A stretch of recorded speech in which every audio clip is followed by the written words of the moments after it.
In this video, I'm going to go over the best, most effective, and easiest ways to begin, or if you've already started, enhance your spiritual healing journey, be it for depression, anxiety, mental illness, neurodiversity, or if you're just in general learning, healing, and growing as a spiritual being. So I have had a spiritual healing practice for well over 12 years now, and it all began after my life completely fell apart. I ended up being hospitalized and put on a psych hold. And as I was sitting in that hospital and feeling like the biggest complete failure, I began to pray because I had absolutely nothing else left that I felt like I could do. But because of the events of that night and what ended up transpiring, I began a spiritual healing practice. And I have come such a long way since that day. I now have a completely different understanding of depression and what it means to have depression, to be a person with depression. I would go so far as to say that I've healed my depression. I may still have dark nights and moments of feeling down, but the difference is that now I have a much better idea of what is going on, of what I can expect and how to get through it, knowing in the end that I'll come out of it much better off than when I began. And I believe without a doubt that you can do the same thing. In fact, if you're here and you're still watching this video at this point, I fully believe that you are meant to do it as part of your spiritual journey and your soul's mission. And if you're not sure what I'm talking about, be sure to check out this video that I'll link right here above about depression's good side. Or better yet, check out my Depression Warriors book that goes over all of this in much greater detail. So I've been working with others and I've been doing all of this for a while now. And what I've recently realized is that we cannot go too fast. It's so important to build a strong foundation. This is a journey. It's not a sprint. It's a marathon of learning, healing, and growing. Because otherwise, if you jump too fast into too many of these very effective yet more advanced spiritual concepts, such as surrender, or even things like changing your focus and your thoughts and using the law of attraction, you're likely to feel overwhelmed or confused, uncertain, and experience things like self-doubt. And depression and an unhealthy ego have a chance to take over. And what's worse is this not only derails your efforts, but it might make you give up altogether. And that is definitely not what any of us wants. You are much, much too important for that to happen. Now, the concepts that I am going to go over in this first video are probably very familiar to you. You've probably heard them a lot because this video is about the basics. It's where to start. But just know that they are in this video because they are very important. And they're also the easiest place to start so that you can have that foundation for future healing and growth. So ensure you feel like you have an understanding of these techniques. Practice them, learn more about them if you feel like it, and master them before you move on. Because these are the techniques that will help you build the confidence, understanding, and connection with yourself and with spirit that you need to set yourself up for success in the long run. And also, these particular techniques, these are like a bridge from the physical world that you've been used to living in to the spiritual world to help you get more in touch with spirit. So although they may sound familiar and maybe like something you've been told to do so many times before, don't underestimate their power to change your life and the power that they provide you within a spiritual practice of any kind. I mean, there is a reason why they're so well known. They work. So the first thing you're going to want to learn and master is grounding. I personally have never been very good at grounding or grounding myself or remembering to ground myself. And that has created some needless challenges and delays along my path and in my spiritual healing journey. So I actually started my practice without doing much any grounding at all. I learned what it was, I tried it out, but I didn't really implement it very often at all. And I ended up feeling very weird all the time, just off, unfocused. Like I couldn't really get through life. I felt like I was kind of going through a cloud all of the time and not really certain about anything. And it just kind of made life a bit more difficult. Even though I was doing that healing and growing, life just felt a bit more difficult. And that was until I realized that you can't do a lot of this spiritual work. You can't even do the healing that I was trying to do on that physical level if you are ungrounded. So I really suggest that as you begin your spiritual healing practice, that you make sure that you ground yourself every single day. And on those days when you're dealing with depression or anxiety or going through a dark night of the soul or grief or any highly emotional time, make sure you are grounding yourself several times throughout the day. So how do you make sure that you're grounded? First, you just want to have the intention. And then do whatever it takes to make you feel and recognize your connection to the earth. So you can visualize roots coming out at the bottom of your feet or out of the base of your spine, and they're growing and reaching all the way down to the center of the earth and sucking up the magna, that bright orange light from the center of the earth is being brought up into your body and making that connection. You can also just walk around outside barefooted and have that connection with the earth. Just focus on that connection that you feel with it and how it feels from your feet, and also visualize roots while you're doing that if you like. Mostly your goal is to just notice, focus on, and feel your connection to the earth. Soak up that energy and feel that sense of power and control that it gives you in this otherwise hectic and chaotic life that we live in. The second thing that you want to do is make sure you are breathing. Now, breathing is just one of those oh so important things that most of us do wrong. I mean, I know you're breathing. You have to breathe in order to live, but that is basically what most all of us who experience any kind of depression or anxiety are doing.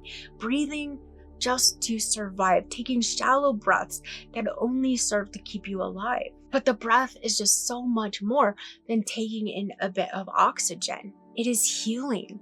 It connects us to our higher selves, into the angels. It enhances our sense of being grounded, like I just talked about. And it brings in positive energy. Just a few deep, intentional breaths will raise your vibrations instantly, so you can do so much more healing and connecting with spirit.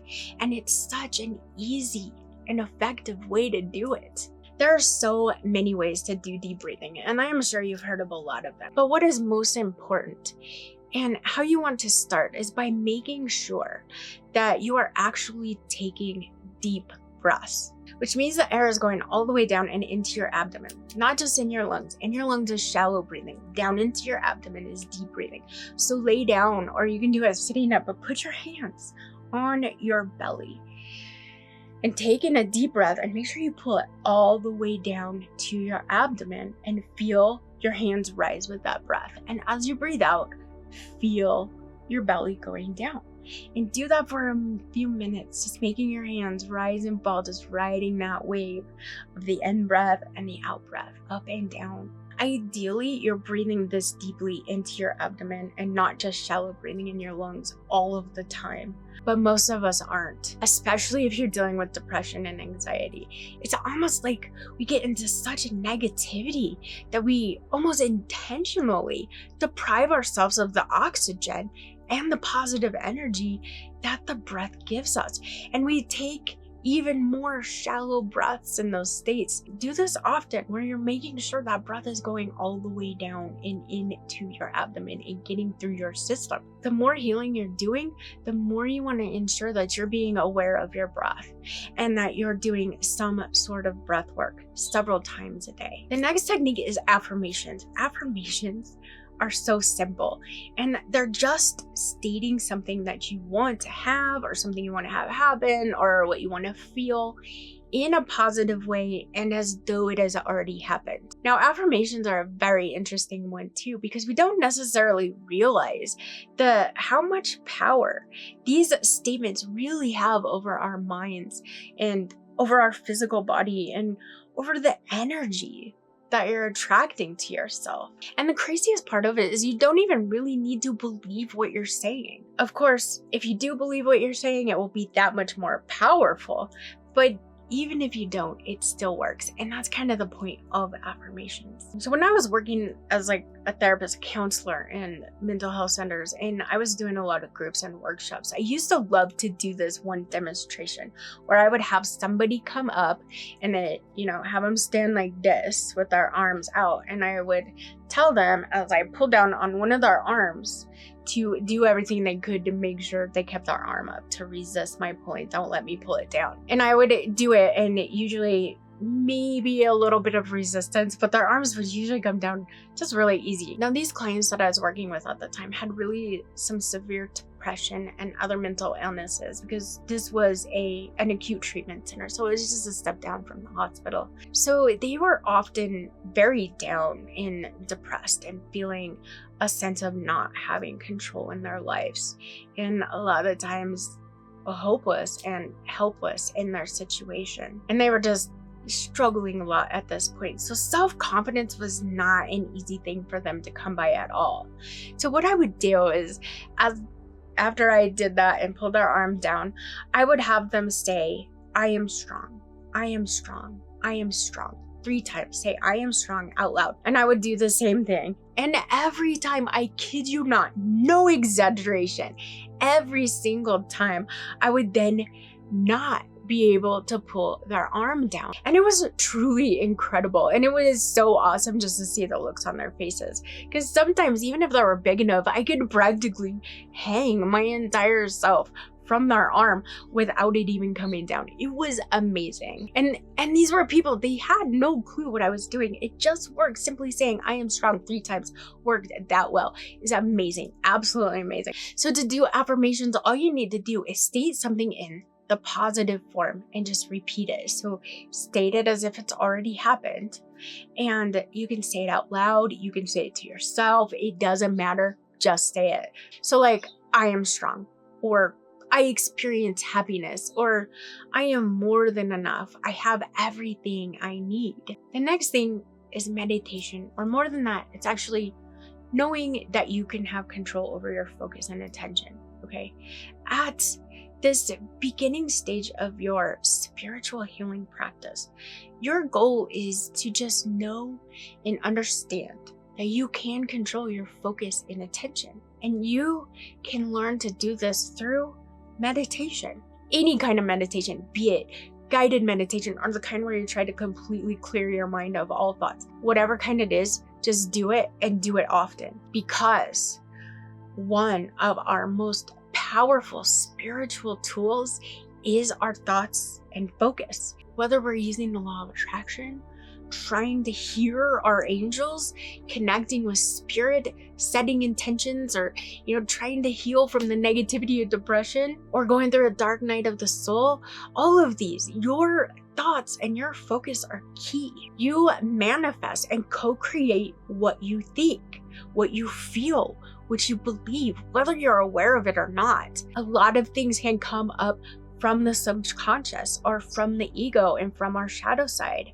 I have a couple videos about those too if you want to learn more. But they affect the energy that we're putting out into the universe, our personal energy and energy that we're putting out. So it is imperative that you learn to gain control of this power that you have and learn to manifest what you want and need rather than what you don't want. So I actually have a guided meditation specifically for this purpose, to introduce you to the power you have over your mind and attention. It's an easy way to get started and to help you understand all of this, and that's linked right up here too. So the thing with meditation is that it's not only a way to help you focus, it's actually how you can make your brain do more of what you want much more easily. So simply doing like a 5-minute breathing meditation will strengthen your focus muscle.